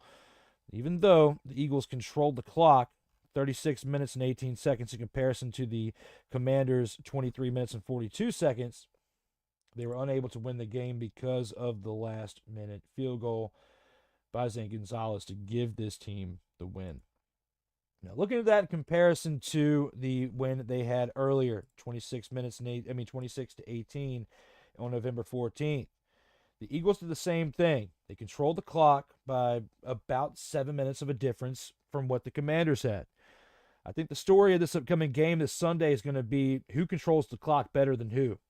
The Commanders this offseason in the playoffs have been doing a better job at controlling the clock than the other team. You look at what they did against the Detroit Lions. It's like what happened to them earlier in the season against teams like the Eagles and teams they played like the Bengals, even though they came back and won.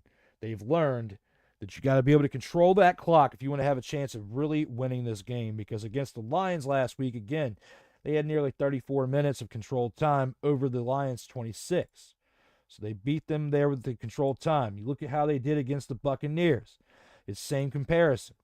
When you have 35 minutes of time by the Commanders in comparison to 24 minutes for the Tampa Bay Buccaneers. So whoever's controlling the clock, I mean, that's generally statistically who wins games most of the time. There are some games out there where we've talked about before where it hasn't always gone that way, but it's the art of turnovers that makes a difference. Well, last week they had the clock and they had turnovers. The turnovers gave them the clock. So looking at it for what it is, I think whoever wins at the time of possession is going to be the one who wins this game. And the Eagles can control the clock because of Saquon Barkley and how he runs. I feel like there's a really good chance that because of the running attack, we see something not like what we saw last week with the Lions and the Commanders. The Lions, they're just beat up, and Jared Goff making all those turnovers. We're not going to see anything like all those turnovers we saw with them. Jalen Hurts is going to be forced to play in the pocket, I think, and not going to be able to be as mobile because he got hurt last week. And if he starts running around and moving, that could be bad because it's going to be cold in Philly. The ground's going to be very, very tough. He takes a pretty big shot. He may be coming out of the game pretty early, and I'm talking about Jalen Hurts.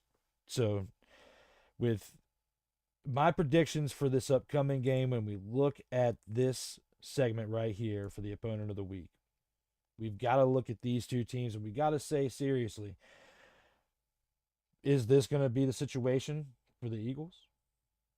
Where the Eagles come out there and they can control the clock, they can make the moves on the ground, and they get the first downs, and the rushing yards are like 130, 140, and they win the game that way? They could. I want to say it's very tough to call because with the Commanders beating the Detroit Lions,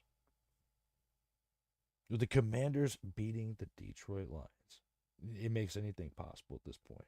As far as the NFC goes, Super Bowl's hard to kind of call at this point because you don't know who you're going to be facing yet.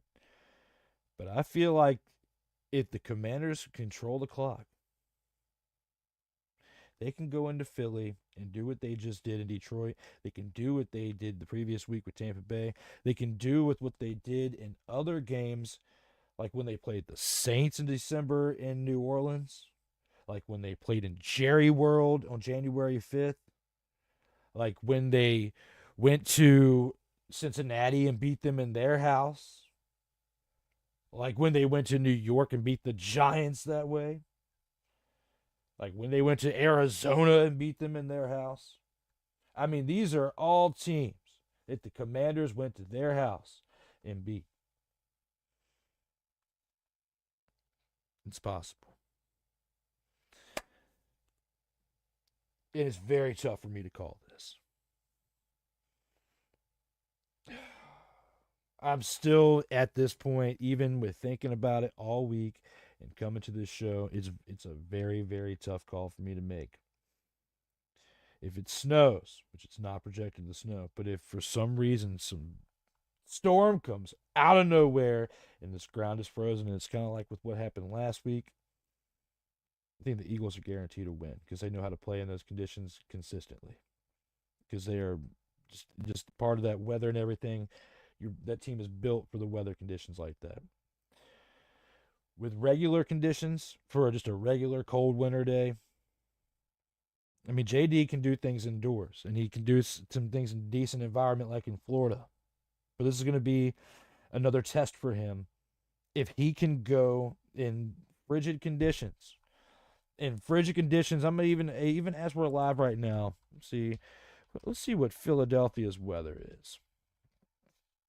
Right now, it's 29 degrees. But for this upcoming weekend, 39 degrees is their high, 24 is their low. And around kickoff, it's going to be about 38 degrees. And about the time the game is over, it will be below freezing at about 33 to 32 degrees. So it's going to be cold. The weather is going to be cloudy. You got some wind of 13 miles an hour is predicted, but the humidity is up to about 55%, so it might not be too bad out there. Might be better to get that game in during the day than it would be at night, because at night they were doing the 6 o'clock game. It would definitely be in the lower temperatures by then. So I'm going to sit here and say this ride has been fun.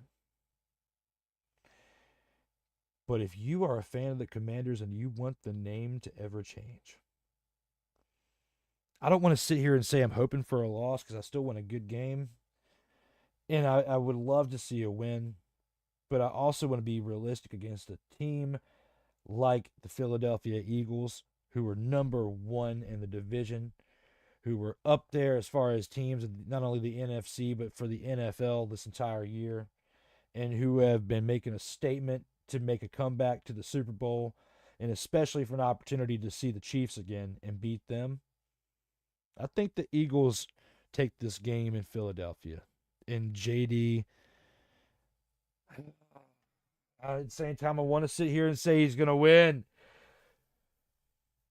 But I just can't. I feel like the ride has to stop here for this season.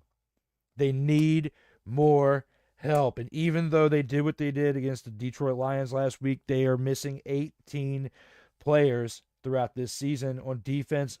I cannot sit here and say that this team can go play against this Philadelphia Eagles team unless, this is another thing that's coming across my mind too, unless with this Jalen Hurts injury, he didn't practice until Thursday. He was limited participant on Wednesday. Practiced on Thursday. How's he feeling on this day on Friday as we are live? Saturday, you start doing last-minute preparations. JD has been preparing all week, the VR headset, everything. At the same time, as much as I want them to keep the name, and in fear of if they go to the Super Bowl, whether they just make it and lose or if they make it and win it, in the fear of they will never change the name, not back to the former name, but just away from this Commanders name. My fear is they go to the Super Bowl and the name never changes. And we're stuck with this Commanders name because it has not really grown on me. I'm not a fan of the name. As I sit here with the show I've done 43 episodes of, I'm not a fan of it. To those of you who are watching, the 20-some of you watching on X right now who have not commented yet. And for those of you who are watching right now on YouTube, between Team MBS Media and Sertoba Media. Do I feel, am I wrong when I say this? I don't want them to win this Sunday because I'm concerned that if they do and make it to the Super Bowl, they will never change the name away from Commanders. That's my concern. But I'm torn because if Jalen Hurts was healthy in this weather that I just showed you and discussed here on this program, if if this was normal conditions like this to where Jalen Hurts was not banged up, I'd say this could be a really, really good game. Because it was close, a 36-33 game with Kenny Pickett in the game. That's why I brought those stats up. If Jalen's in there and can make plays for Saquon, which is a pretty big difference when you look at it, because he kind of opens the lane up for Saquon a little bit with how some of those plays are set up. If you don't have Jalen in there and you got good old Kenny Pickett in there, it's not going to set up as many things for Saquon because they don't have the chemistry, because they haven't been riding the bus together all week. I mean, not all week, but all year. Consistently. Every single week. Kenny Pickett didn't win Pittsburgh. Shunned on over to Philadelphia, and look at what's happened. I'm concerned about that too if I were a Philly fan, but all that being said, even though I sat here just a moment ago and I said I got to go with Philly for the YouTube short that I'll make out of it, I've got to go with the Commanders. I can't pick against JD now. I said he was going to win against Baker Mayfield in Tampa Bay in the wild card round. I said that. Last week, I sat here and said I felt like the Detroit Lions were going to win, but the Commanders were going to keep it close, and don't be surprised if they find a way to win. And I was half right with that, but not fully right with the fact that they absolutely beat the brakes off of Detroit in their home field, okay? I just feel like with the statement they made last week, the Commanders are going to win this game in Lincoln Financial Field. They're going to beat Philadelphia. I don't see them scoring 45 points. It's going to be a little bit closer than that. I think the Commanders win this game against the Eagles 28-24 Lincoln Financial Field. It's going to be around that type of a score, if not at least by 4 points. That is my pick for this weekend. I know that was a lot, but for me, I got to say, I believe in the Commanders, and they're going to win. They're going to win on the road. JD is not going to turn the ball over, and they're going to improve to their 15th win on the year. They're going to do this in Lincoln Financial Field. I'm going with the Commanders to win this game on the road, as they will improve to 15-5. The Eagles will fall to 16-4. If they don't win, you still have hope that the name will change away from the Commanders at some point. 28-24 is my prediction. Commanders win on the road in Philadelphia against the Philadelphia Eagles. And I'll say it again. I will say it one more time. My prediction for this NFC Championship game is the Washington Commanders will defeat the Philadelphia Eagles 28-24, as JD will then beat the number 1, 2, and 3 seeded teams in the NFC to lead the Washington Commanders to the Super Bowl for the first time in 33 fathering years. Damn! You know it's coming from this taking the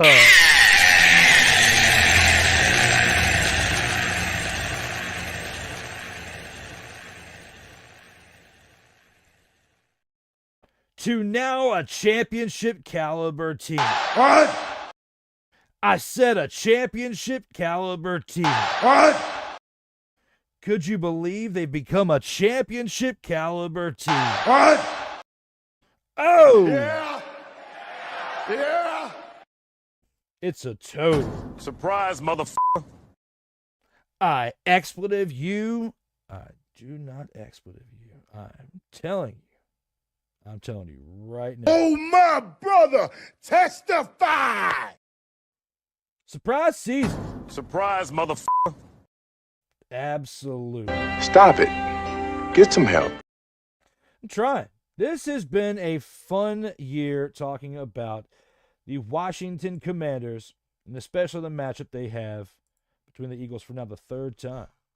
As again, subscribe now and never miss out on new content, as we are finding out here at the bottom with Stream Elements.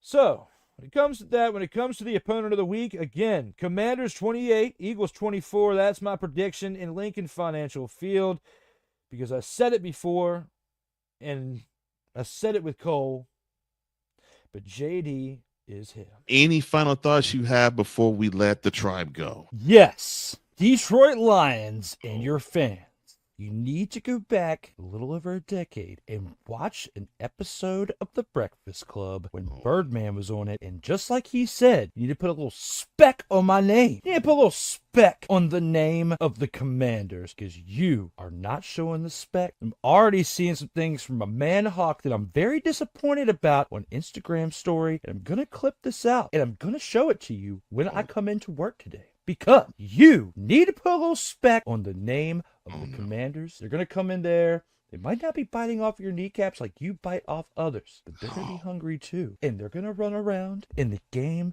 is going to be a little closer than what you think. You may win, even though I'm going to sit here and tell you that you're not. It's over. The Commanders are going to win, and they're going to upset you, and you're going to get beat by him, JD. That was a fun clip, back before the Detroit Lions game. That was just last week. And when I think about that, and I think about some other clips from throughout this NFL season, especially talking about the Dallas Cowboys, still them boys. For those of you out there who are fans of this team right here. Ain't nobody calling me, texting me, paging me, asking me, are you still involved? Delete! Delete!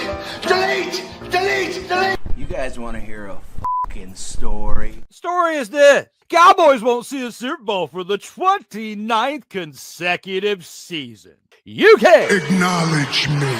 For this graphic right here, based on the past 29 years, is this a total Surprise, motherfucker. This has been yet another Beating a Dead Horse presentation. That was another great one on Total Football Talk Extra. Now, looking at this for what it is, when we sit here and we talk about this team, known as the Commanders, at least before we go to the final segment, we're not the Chicago Bears dealing with this. Yeah, fingernail man, that's what you are. Guess what? Bowling balls cover fingernail man's fingernail. But you know what you can't cover up? Which is served by big old fat old stinker.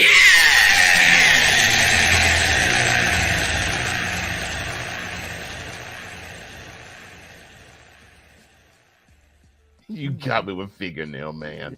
Oh my gosh. For those that don't know, yes, Caleb Williams, he likes to paint. I don't know what the heck he wants on his nails. Makes it more aerodynamic. It really does. Might make it more aerodynamic. I don't know. I'm not falling part of that trend. But right here and now, when it comes to the shenanigery from this past season, I wanted to throw that out there because you never know. This could be the last live, well, I wouldn't say the last live edition, but the last episode of this season where we're preparing for an upcoming game. I would not have told, back when this season started, I was predicting them to go 9-8 and maybe find a way to get the 7th seed into the playoffs with that record, or potentially 10-7. I said I'll go back and pull that footage up for next week's episode if those of you out there want to question that, or you can just go back and watch it. Just subtract the weeks from now into the beginning of the year and watch that episode where I previewed the year. Go back, watch it, confirm it. Confirmation that I said it, because I remember this team was going to go 9-8. Did not think that they were going to win 12 games. Did not think they were going to go 12-5. Did not think they were going to get the 6th seed in the playoffs, let alone upset the number 3 ranked team and win the first round.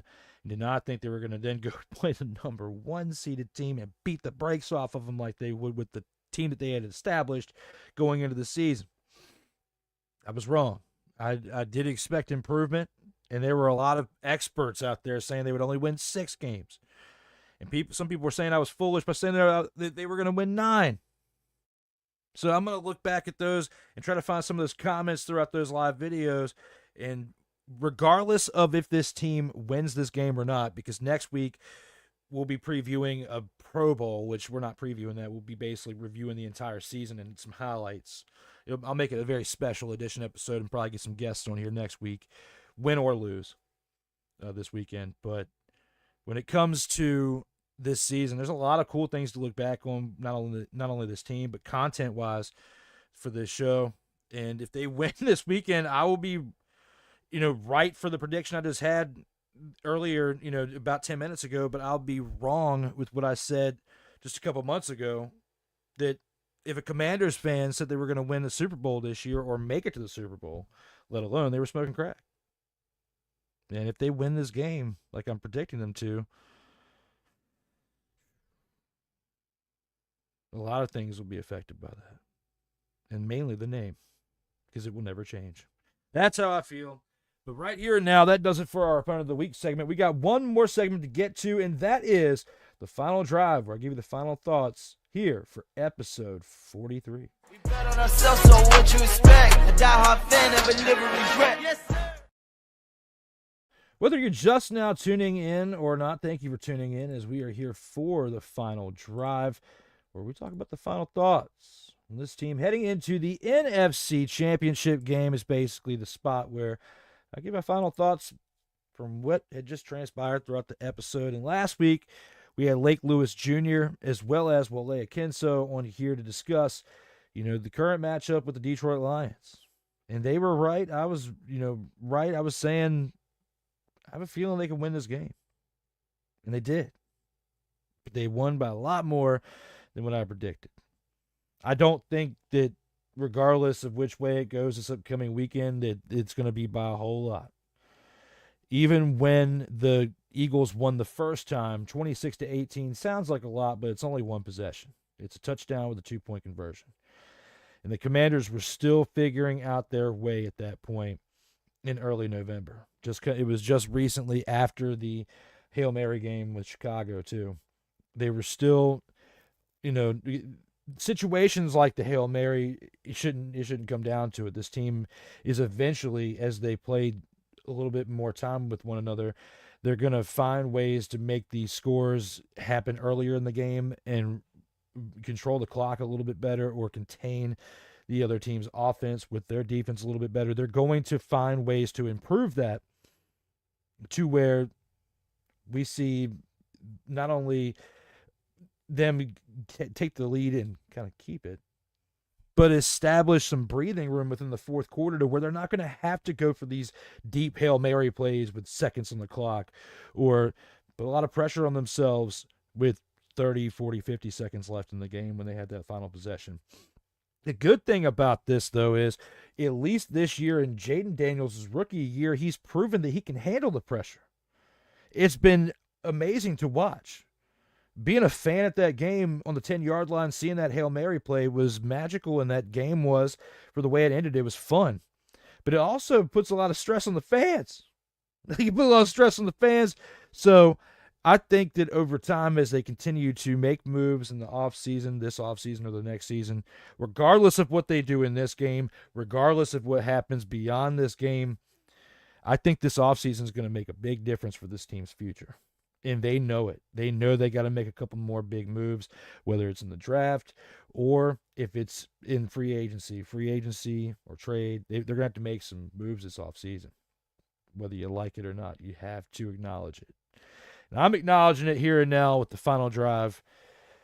To win or lose, this team has been fun to watch this year. Personally, it's a win-win situation if they win or lose this upcoming weekend. And I'd tell you this mainly as, if you win, you see the Washington Commanders, the Washington franchise, formerly known as the Washington Redskins, in the Super Bowl for the first time since 1992 as a culmination of the 1991 season. I was 5 when that happened. I do not remember watching that game. Watched it on NFL Films and watched the documentaries of it, of course, which, I mean, that's cool. And to know that I was alive for that and the Doug Williams Super Bowl that I was alive for, that was cool. But I was an infant when the first one was won. And then I was still a toddler, pretty much. 5 is still pretty much just barely above toddler. I wasn't even in kindergarten yet. I think I was in preschool. I was in preschool in that January or whatever. Yeah, it was that upcoming fall that I was in kindergarten. So yeah, I just turned 5. Literally days from turning 5 was when they won that Super Bowl in '92. So to be a fan and to see that, that's cool. But I would have much rather seen them do this with the logo of the old team and a different name. Like, not necessarily the Redskins, but again, call them the Washington Chippewas.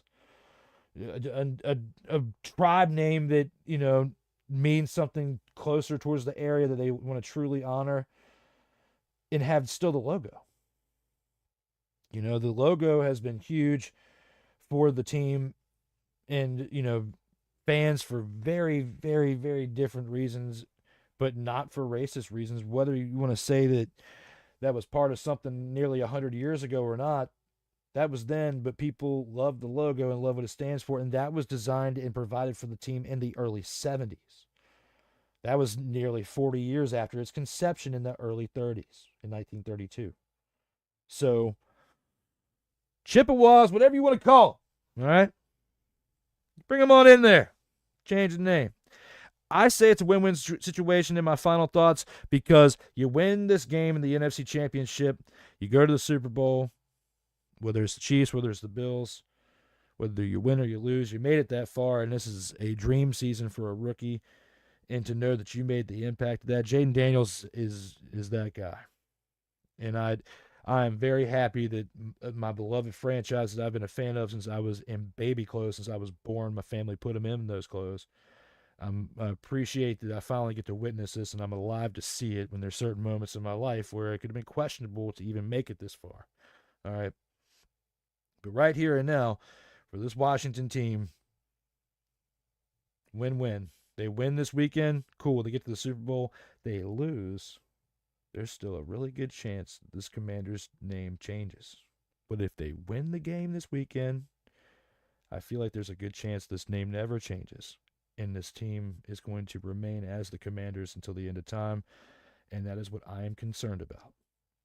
So I know America, why I have the headband on today, wants the Commanders in the Super Bowl and to win.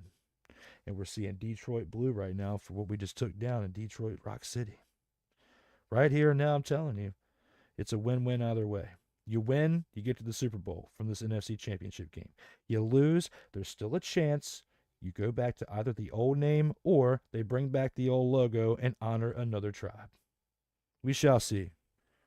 We shall see. But at the end of this show here, got to thank you all for tuning in. Got to thank Sick Diggy. Got to thank my man Corey Mann. Got to thank Ryan McCarthy.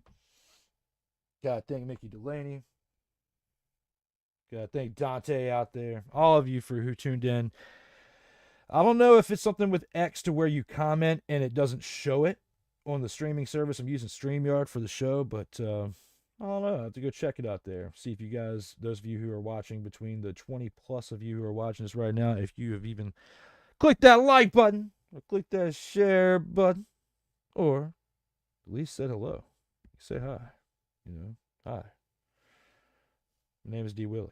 This is my program, known as the Commanders Gridiron Report, episode 43. It is brought to you by this place known as Sertoba Media, where the struggle is real to be awesome. And again, this program is known as the Commanders Gridiron Report. We are live each and every week, normally on Tuesdays, but for a while now I've had to do it on Fridays based on some things that are going on within the personal and professional scheduling that kind of has been inhibiting me from going live on Tuesdays at the time that has been normally scheduled for. So for those of you who have been keeping up with this program, watching it either live or during the replay in the sections of the replay broadcast, I greatly appreciate all of you who've been checking this out and staying up to date with my shenanigans, because I basically try to bring you the facts, but with shenanigery at its side to give you that entertainment. And I got to get back to giving you the consistency each and every, as far as the time goes and the days. But I'm at least giving the show to you once every week, just not at the same exact time or the same exact day. So I'm trying my best out here, people. I really am trying to bring it to you at a consistent time, but it's very tough. It's very tough out here in these streets when you get a lot of things that your hands are dipped into and just trying to make everybody happy out here. So in this, doing this and providing content, and just even if it's a handful of you, or if it's a dozen of you, couple hundred, couple thousand, or if it grows into be something spectacular, which we all have the dreams and the hopes of doing, I appreciate all of you who do tune in. So bring the comments when they're in the replay. Bring them live. I appreciate all of you for the participation, as I'll be back to participate again next week with this show to discuss either a recap and a trip to the Super Bowl, or just a recap with an overall season recap before perhaps a possible break. Hopefully. Maybe. It's been a long season, but it's been a fun season. But just as I've explained, I just have the mixed feelings. Of course, you want to see your team you've cheered for your entire life make it to the Super Bowl. Whether it's as the Chippewas, but not as the Commanders, but I just wish they would have kept the logo, man. Even though I'm wearing the stuff. I mean, I'm doing it to be supportive of the franchise, and I do kind of like the jersey, just not the logo, not the Commanders part. But this is a guy saying that as someone who has the Commanders as part of his name in there. But I'm just a fan of the franchise, guys. Been since I was a kid. They've done a decent job keeping up to them, to the point to where those of you out there have said done a decent job covering them, and they've even done the things I've done at the games live, and hopefully we'll get back into that at some point. But timing is everything, and availability, so got to make some adjustments in certain things when it comes to that. But the one thing I'm glad that the adjustment has remained the same is I've still found a way each and every week to bring this to you, and to those of you who have participated, it means a lot to me, whether it's live or in the replay. So even though we circled around and came back to it, just wanted to make sure I reiterated that. Hope you can come back next week to discuss some things on episode 44, whether it's a great upcoming trip to the Super Bowl or a recap of the entire season. One thing's for sure, again, America wants the Commanders in the Super Bowl. I'll say it once again before we go, and look at that one badass thing that everybody loves to look at.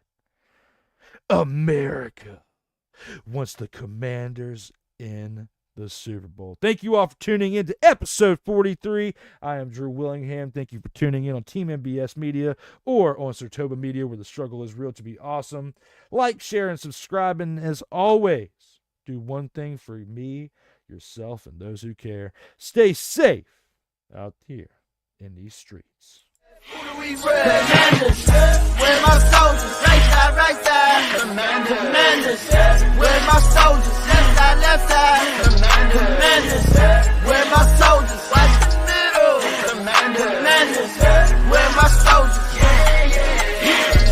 now we step, where my soldiers, right side, Commanders, where my soldiers, left side, now we step, where my soldiers, watch the middle, Commanders, where my soldiers,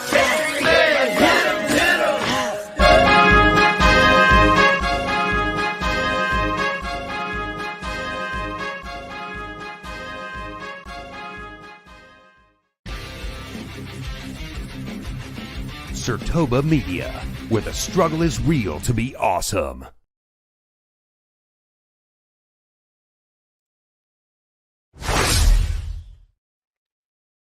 You don't have to go home, but you got to get yourself on up out of here. Episode 43 was fun. See you next week for 44. But on this day, January 24, 2025, it's time to wrap it on up and go inside. See you all next week.